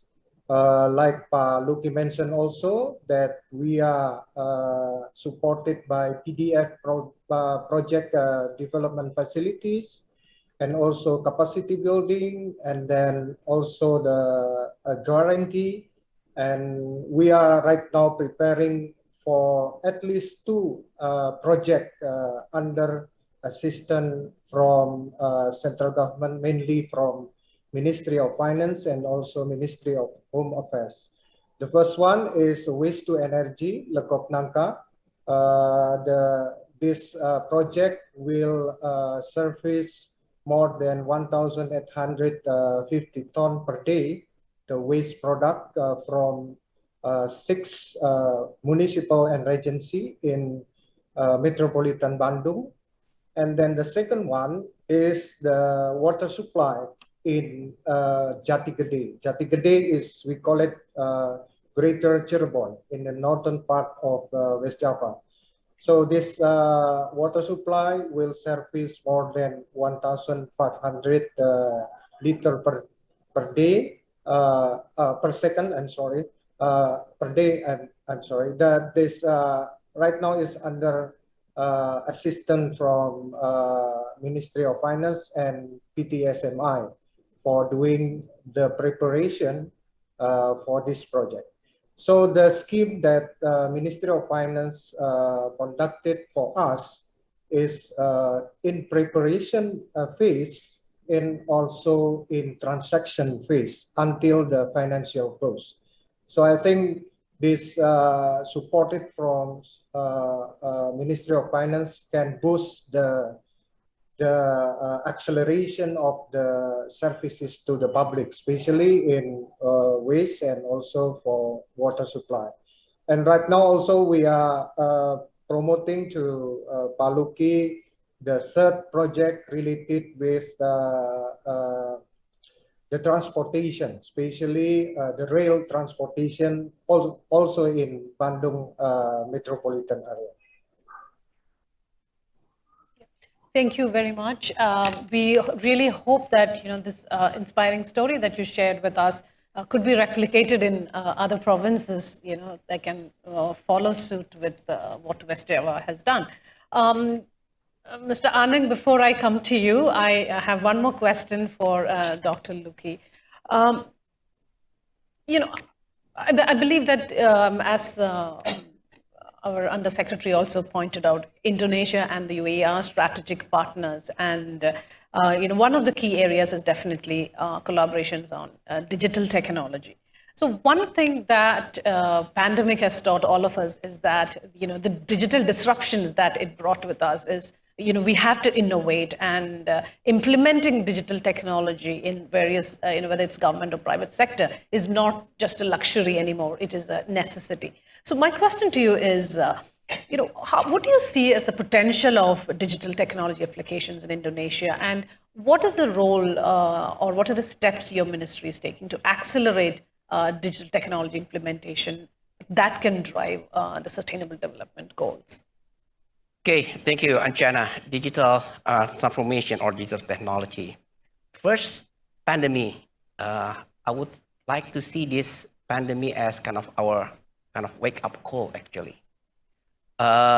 So we know because of this pandemic, we have to do, at that time, we don't have, at the beginning of the pandemic, we didn't know about what we are dealing with. So social restriction, social distancing, things like that, we had to do this. I mean, prevention is the key at that time. And then later on, we had vaccination, but so far, we haven't seen yet, for example, medication or cure for this COVID-19. But in the last 2 years, there are important lessons learned that I think we can see also kind of blessing in disguise. It opens new window of opportunity. So this is where actually we, including Indonesia, I mean, almost all countries in the world, see the importance of this ICT, information communication technology. Hey, life moves on. We need to live, right, with this restrictive, much more restrictive economic activities. So going online becomes the trend, the new trend now. So connectivity, again, not only talking about the traditional connectivity project like road or airport or seaport, but we're talking now about this digital infrastructure. We're talking about ICT support here. So that's first. For Indonesia, you can see also from two perspectives, geography and also demography. Geographically speaking, as I mentioned, Indonesia is the largest archipelago in the world. So this is much more challenging. We're talking about Indonesia from west and east and south to the north. And we have to reach those remote areas. And we're talking about this digital infrastructure. So geographically speaking, it makes us even more difficult. It makes us more even challenging. Okay. And again, at the same time, we're talking about addressing these inequalities. And number two, in terms of demographic, Indonesia is very fortunate. We still have what's so-called demographic bonus. Our population is dominated by, let's say, young generation, millennials, in which the benefit or the advantage is they are much more technology savvy. They are more adaptive to change. They are more willing to adopt with this new technology, these new trends. And this is an opportunity. So how to combine those two, challenges as well as opportunities? So as usual, government, we have different types of, let's say, support. First, of course, coming from our budget. So in terms of direct spending, in terms of, hey, my colleague Pak Anang can share with you, for example, we have some quite, I would say, landmark IT projects, like just before pandemic, we completed what's called Palaparing projects that connecting Indonesia region with this cable. But at this now, we are also developing or trying to develop this new satellite. For example, again, my colleague Pak Anang can also share with you. But that's one example. But on the other hand, the same challenge here, the same problem here, that government cannot bear all the costs. That's where also we need to attract private investors to participate, to support our digital infrastructure development. And I think this digital infrastructure is one of the, I would say, sexy sector. Okay, and at the same time, the technology moves very rapidly. So this is very interesting.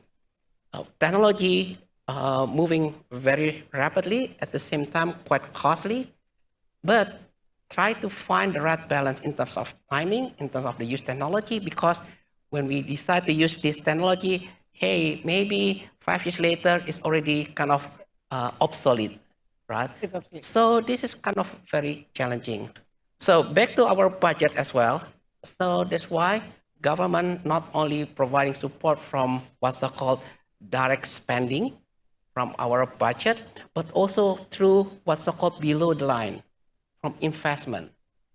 The same thing here, by pushing or by promoting this PPP scheme, by using our SM fees, PTSMI, IAGF, we really pursue or we need to attract private investor, both local investor as well as global investor, to also participate this very potential, I would say, very, very potential sector in Indonesia.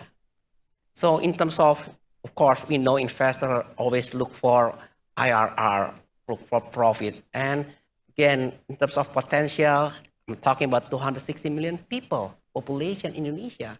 And as I said, dominated by young generation. Yeah, but I think the next question naturally goes to Mr. Anang, as you said.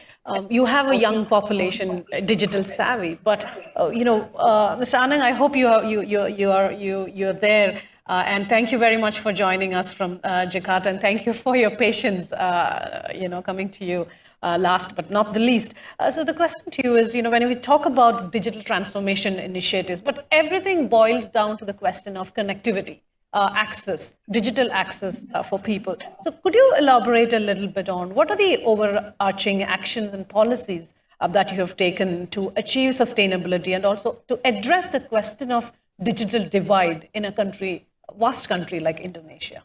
Thank you. Thank you, Anjana. Good morning, Dubai. Good afternoon, Jakarta.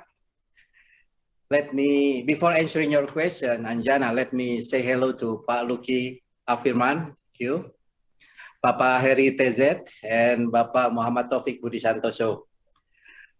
Okay. The Ministry of Communication and Information Technology, or Kominfo in short, plays a double role relating to today's sessions. Firstly, as the key enabler of national digital transformation. This included preparing the regulation and the ecosystem. Secondly, the ministry also plays a role as a provider of infrastructure and services, especially to the people in the less accessible and underserved parts of Indonesia. As for Kominfo role as a provider, we work to bridge the digital divide in the areas left behind by the commercially oriented development. We fully comprehend that it is not possible to rely on the market to bring equitable digital access throughout the country.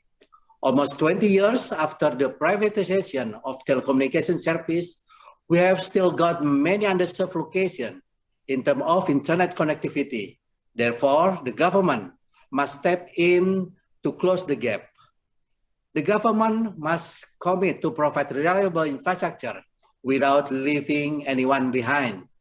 BAKTI, or Indonesian Agency for Telecommunication and Information Accessibility, under the supervision of the Ministry of Kominfo, manages the Universal Service Obligation Fund collected from the telecommunication operators since 2006. Also, in response to the urgent needs for equal digital connectivity, BAKTI is entrusted to utilize the state budget, or APBN, since last year, 2021. BAKTI programs are present in all three layers of national telecommunication infrastructure: backbone, middle mile, and last mile layers. We supply telecommunication infrastructures with various technology, both utilizing terrestrial structure and satellite. We connect cities to districts, sub-districts, and down to the rural communities or villages. Currently, BAKTI is managing projects as follows. Under the backbone layer, we have, as mentioned from Pak Luki Afirman, we have developing projects. The initial one was already completed in 2019 and is now on operation. This project was successfully completed using PPP financing structure. The development was divided into three PPP arrangements, PPP agreement: West Palaparing, Central Palaparing, and East Palaparing. We are now starting the extension project of Palaparing called Palaparing Integration Project. This project aims to extend the reach of the current Palaparing, adding more 12,200 kilometers of fiber optic into the networks. The construction is expected to start next year and will be completed in 2024. And will also be financed by PPP structure. This will be our fifth project involving PPP structure. In the middle mile layer, we are expecting the launch of our project Satria-1 satellite, the first ever government-owned satellite of 150 Gbps capacity. This is the fourth project utilizing PPP structure managed by BAKTI Kominfo. The Indonesian government has a target of achieving bandwidth availability of up to 1 terabit per second. In addition to the construction of Satria-1 and the hot backup satellite Kominfo is preparing 2 satellites, namely the government twin satellite and 1 satellite from foreign manufacturer, each with a capacity of 300 Gbps and 150 Gbps capacity. Thus, it is projected that by 2025, there will be a capacity of 680 Gbps available for the government. In the last mile layer, we build BTS towers and provide internet access or Wi-Fi spots for priority location, public utilities location. Bhakti is currently putting up 7,900 BTS towers with 4G technology in Indonesia, adding the existing 1,682 BTS tower. And so we look forward to the provisioning of 150,000 Wi-Fi spots that will transmit internet connection provided by Satria satellite. This project has started in 2021, and by then as many as 15,556 Wi-Fi spots were built. Now we are working to achieve the remaining target of 150,000 Wi-Fi spots by 2024.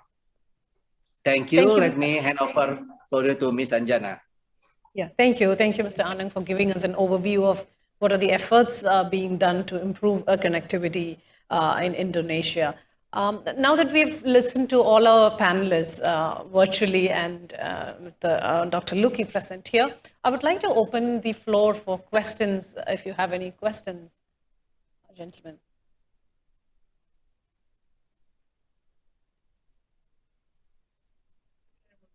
Yeah, sure. Yes. Can we have the mic? Sorry.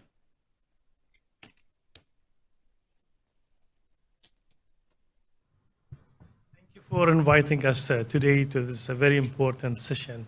My key question is always, as we are also asked, maybe from the expertise and the experience of the Indonesian delegations that we have today, what will make Indonesia more attractive?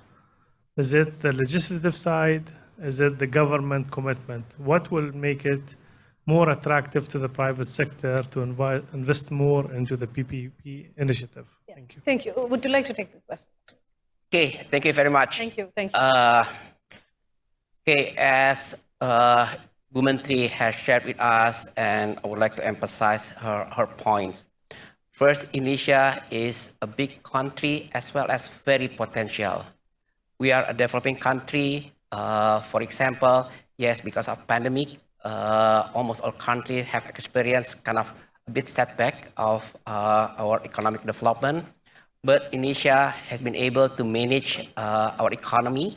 So, for example, Indonesia is only a few countries that already back in terms of GDP pre-pandemic. So, for example, last year we were growing at a level of 3.6%, 3.7%. So this is kind of very positive compared to our peer countries, for example. And going forward, that we are very committed in our reform.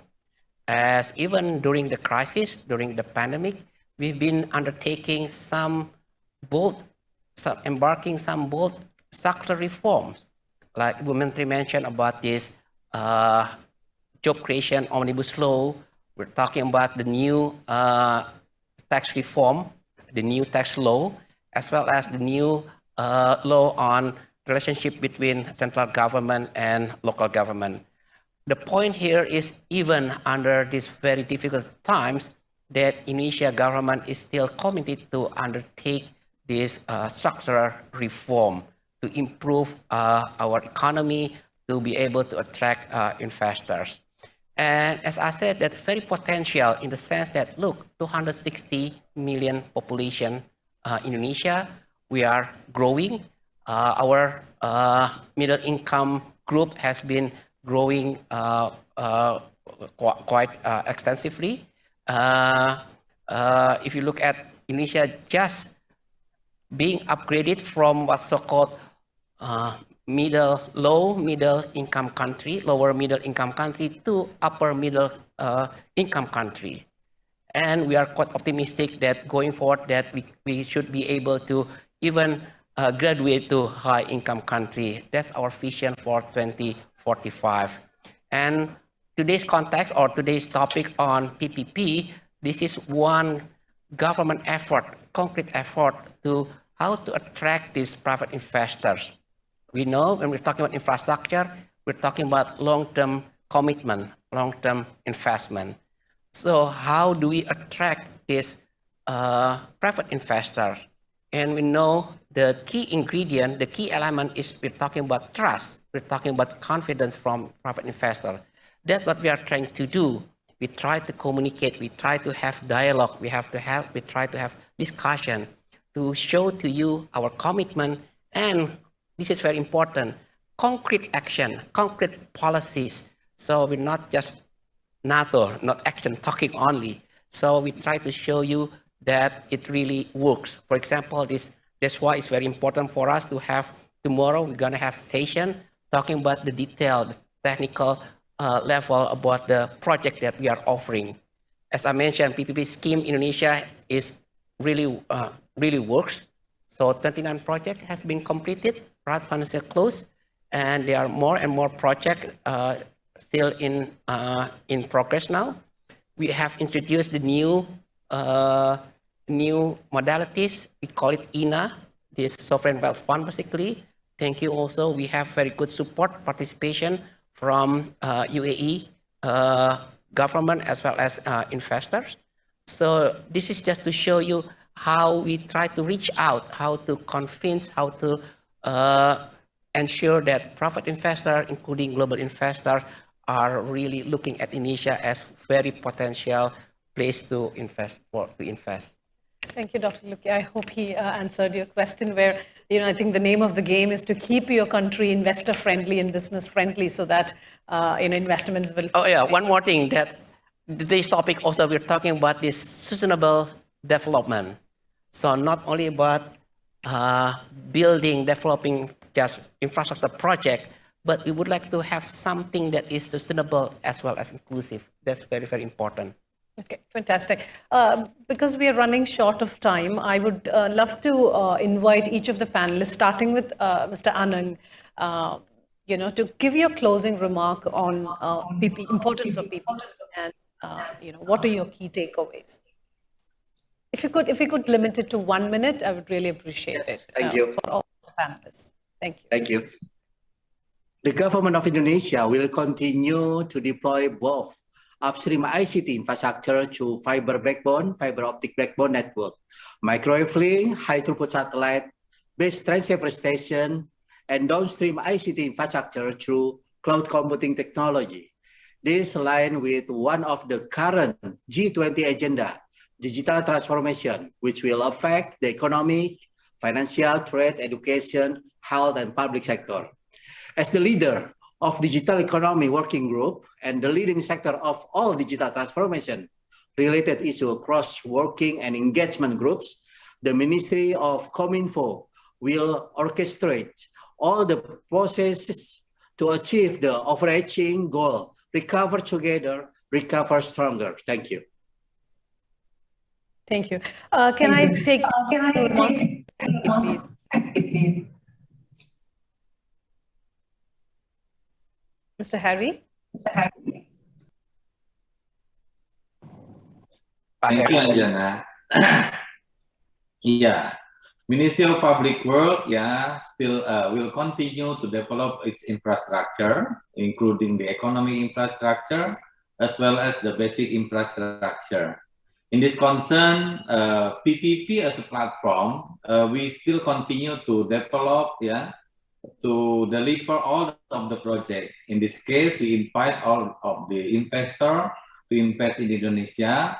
Please understand that the market is very big, this is big demand, and we do our effort to be your good partner here to invest in Indonesia. Thank you. Mr. Taufik, I welcome you to deliver your closing remarks, please. Thank you, Anjana. So West Java government have strong commitment, including policy and programs to promote sustainable development, environmental and social consideration in infrastructure development, included the PPP. For funding collaboration, West Java has the financing source of infrastructure development is carried out with various types of financing scheme, such as PPP, like we discussed it today, loan and grant, municipal bond. We are initiating the sukuk in regional level, regional state budget and local state-owned enterprises budget, corporate social responsibility, and community funding. So like Pak Luki mentioned before, that central government already had a regulation regarding fiscal arrangement, especially for infrastructure development project. And there are several support from central government to local government, provincial, either a municipality and regency, that can be utilized to enhance attractiveness of the project. Thank you, Anjana. Yeah, thank you. Dr. Luki, before you give your closing remark, if you could answer a question that we received online.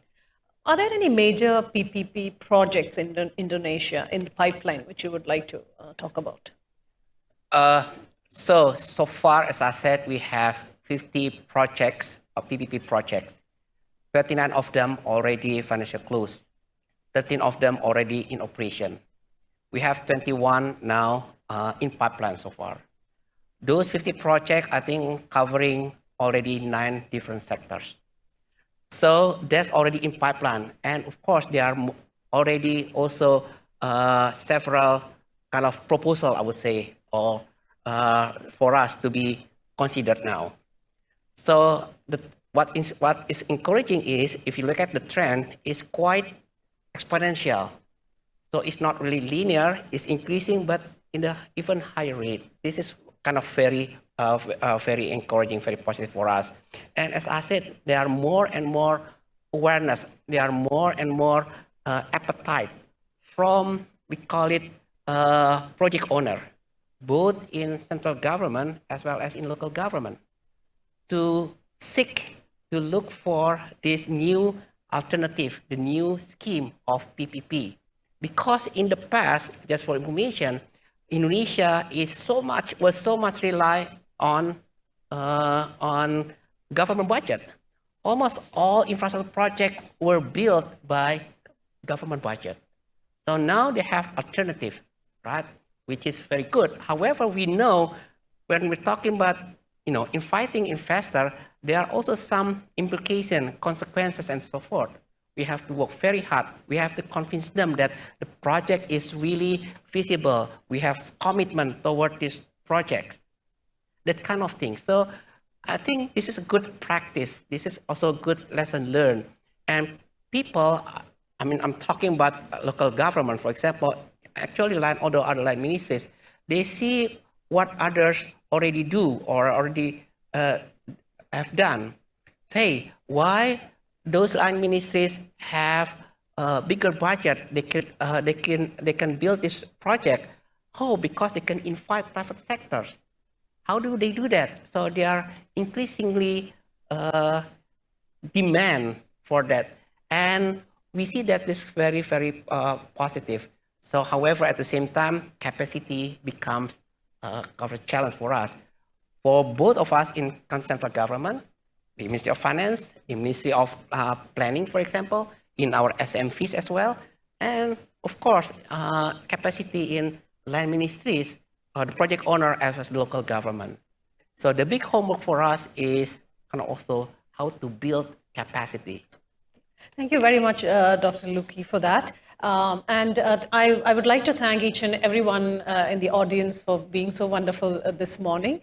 The whole crux of the discussion that we had today is public-private partnership, innovation, and implementation of technology.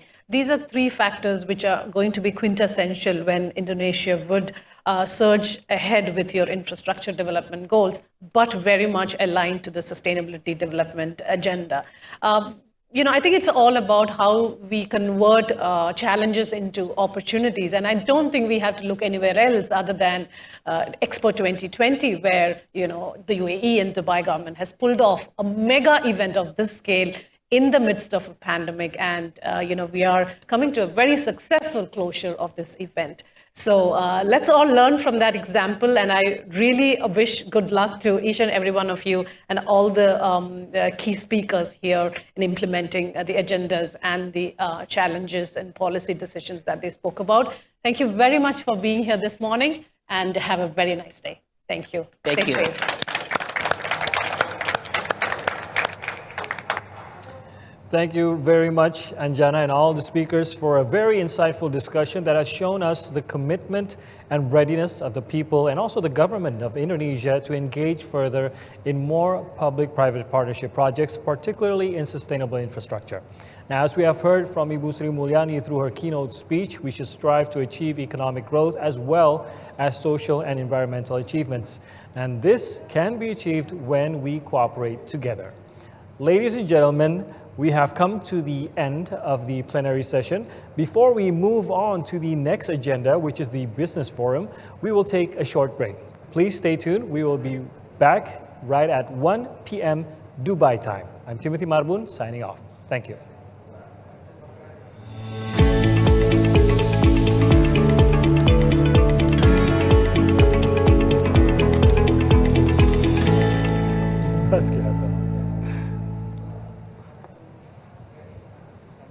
Aman, thank you.